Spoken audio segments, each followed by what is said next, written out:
তো গাইস দাঁড়ান দাঁড়ান দাঁড়ান, আমি একটা মাস্ক পেয়ে গেছি, দাঁড়ান আপনাদেরকে দেখাচ্ছি। আগে এই মোটটা হয়ে গেল বাপচাপ লাগবো না। আমরা কি কেফেন কার্ডটা এক্সচেঞ্জ করে নেই, মাত্র 48 কে ফ্যান্ডিস মডেল।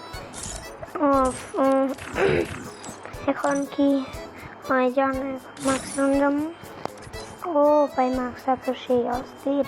তো গাইস যারা মাস্কটা নিতে পারেন নাই তারা কালকের মধ্যে আর নিতে পারলে আপনারা আর নিতে পারবেন, কারণ এই ইভেন্টটা চলে যাবে।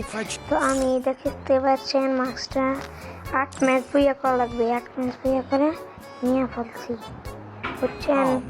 তারপর দেখি একটা মেল করে পোশাক পরাই, দেখি কোনটা দিলে ভালো হয়। এটা তো ভালো না, এটা দেবো। এটাও তো না নিচে স্কুল করি, এটাও ভালো দেখাচ্ছি না, ওইটাই দিই নাকি এটাই দিই। কোনটা দেবো? শর্ট প্যান্টই থাক, শর্ট প্যান্ট। জুতাটা এইটা দিই। ও ভালো হয়েছে। আবার এই টোকেন দিছে 74টা, আর 74টা দিছে। কি কিনন যাব, আবার কার্ড দিছে। তো গাইস আসসালামু আলাইকুম, দেখতে পাচ্ছেন আমার